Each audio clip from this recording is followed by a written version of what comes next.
In 2001, a French-Canadian book company by the name of Quebec Amérique decided to create a video game. This would end up being one of the many games they created and quickly forgot about, but not before it became a series with 2 sequels that created the childhoods of anyone that played them. This was the Mango Plumo Nature and Science series.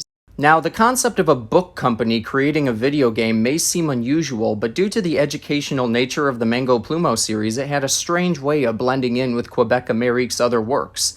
If you were to search for the games on the company's website, however, you would be met with an ominous page without any preview image apart from the company's logo. As it turns out, these games are painfully hard to find these days. While there are plenty of playthrough videos on YouTube, the games themselves are hard to find without looking on some shady website or searching deep in your local thrift store. It's so hard to safely find these games, they almost feel illegal. While I would like to cover all 3 of these titles in the future, for this video I would like to focus on the most popular one that seems to have given its players the most nostalgic value. Let us now talk about Mango Plumo's Space Adventure. The game revolves around a bird named Mango. I'm assuming her last name is Plumo because, that's what the game is called, and she is on a mission to save the solar system when the evil wizard Hocus Pocus steals the constellations. Accompanied by the strange Professor Funnybone and you, the player, Mango must travel through space fixing the mess the evil wizard has created.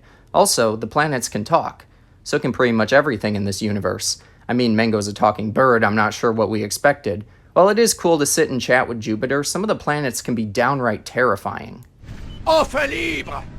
The game begins with a family of birds singing into the night, so I'm guessing Mango's a songbird of some kind. Rather than sleeping like the rest of her boring family, Mango goes to confront the stargazing Professor Funnybone as he watches the beautiful night sky. Everything seems well and good until that happens. The evil wizard Hocus Pocus, who we don't really know much about, stops the rotation of the planets and steals the constellations. Now, you as the player must jump in to help the little bird and professor in building a rocket to fly into space. How do you build the rocket, you ask? Why, with a trash can and a few household objects, of course. How do they get that thing to fly? You build the rocket however you want to, then you're ready to fly into space. But hold on, don't forget your magical colored cosmic egg. They don't really do anything, but you have to collect them all to win. On top of it, you have to find the 6 keys to Hocus Pocus's castle. Your trash can takes off into space because logic, and you begin your search across the galaxy for eggs and keys. Also, not only can this trash can fly into space, it's also capable of traveling through space in a matter of minutes. What kind of trash have you been throwing out, Mango? Anyway, you start on Mercury and find the planets and the sun in various predicaments. Looks like Venus is having a little fun there. How do you save them, you ask? Well, by reading Professor Funnybone's book. Okay, this universe has me sold. Trash cans that fly into space and magic planet-saving books. Somehow the fact that everything has a face is the least jarring thing about this game. This is actually a pretty genius way of inserting a lesson on space, since reading the lessons gives the player an education. Maybe you just become so much smarter from reading the professor's book you're able to save everyone yourself. Anyway, once everyone is rescued, you're able to freely explore the planet. Ignore the fact that you aren't burning to death on the surface of Mercury, or the fact you can breathe for that matter, because there is so much stuff to interact with here. They mostly give you facts about the planet you're on, with various silly animations playing with them. Along with eggs and keys, you can also find hidden objects that will come in handy on your journey. This game was basically the original Gmod SB Omen map. Next up, you head to the moon. Instead of the sun, now you have to save Earth by learning about your own planet. If only it was that easy to save Earth in real life. It's here you can start finding the keys by clicking on the right items that the keys are hiding behind. They are each in the image of the constellations, which will be important to note later on. From here, you can meet your first guest character, a Piero named Piero. I'm not exactly sure why, but this character really freaked me out as a kid. He's not exactly Leo Sayer. Like many characters in the game, they have a lost item and they send you to find it. How do you lose something so important to you in literally the entire universe? From here, you can either go to Earth to visit this big bird guy and save the moon, or Mars to meet Ceres, who's having a real toilet paper problem.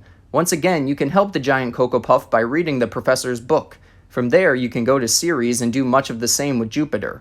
I'm not sure what's wrong with the big gassy giant, but he looks like he's about to sneeze, which considering his size would probably be disastrous. You can also go to the space station and meet this big bear who's obsessed with eating. She's pretty cool. The last 2 planets you can visit are good old Pluto and a new planet made entirely out of toys, called Infinitoy. It just so happens that Infinitoy is inhabited by a robot named Zook. the main character from another Quebec Amérique game called Zook Discovers the Seasons. This somehow managed to be even more obscure than Mango Plumo, but hey, it's a cool crossover. I bet Zook would get along with Botley from Jumpstart. Once you have collected all the eggs and keys and become an expert on outer space, you are finally ready to fly your trash can to Hocus Pocus's super awesome castle in the sky to save the constellations. However, you can't go there just yet. You need the very special secret key that's hidden in a randomized location and kept in a combination locked orb thingy. Not sure why Hocus Pocus just leaves that lying around. Anyway, how do you figure out the combination? Well, remember those 4 random characters that asked you to do various tasks for them throughout the game? Well, after finding a quill pen for Piero, a toy for Zook, a cake for Misha, and a box for the big bird guy, they give you clues to the combination. All 4 of them will give you the exact combination you need to be able to open the lock and get the key to the evil wizard's castle. It's honestly amazing how much detail went into this game that was made on such a whim by a non-gaming company. Like the key, the castle shows up in a randomized location, and from there you can sneak inside and find the rooms the various keys unlock. The constellations are inside these. After unlocking each door and getting a little animation of each constellation forming, you are able to leave the castle and win the game. What did Hocus Pocus want with all those constellations anyway? His motives are pretty unclear, but it's a kid's game, so I can forgive that little oversight. With everything returned to normal, the player still has a pretty neat song to look forward to in the credits, featuring the great singing voice of Mango. Oh, what a cosmic mess, all heaven's in distress.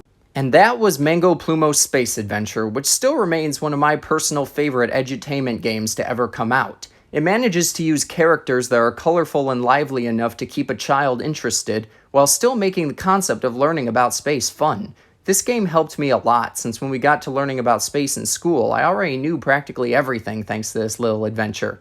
I think that speaks for its effectiveness. It's a shame Quebec Amérique hasn't done anything like this since, especially since Mango Plumo hasn't gotten a new game since the early 2000s. Like I said, it's amazing just how much effort went into this series if it wasn't meant to be anything special.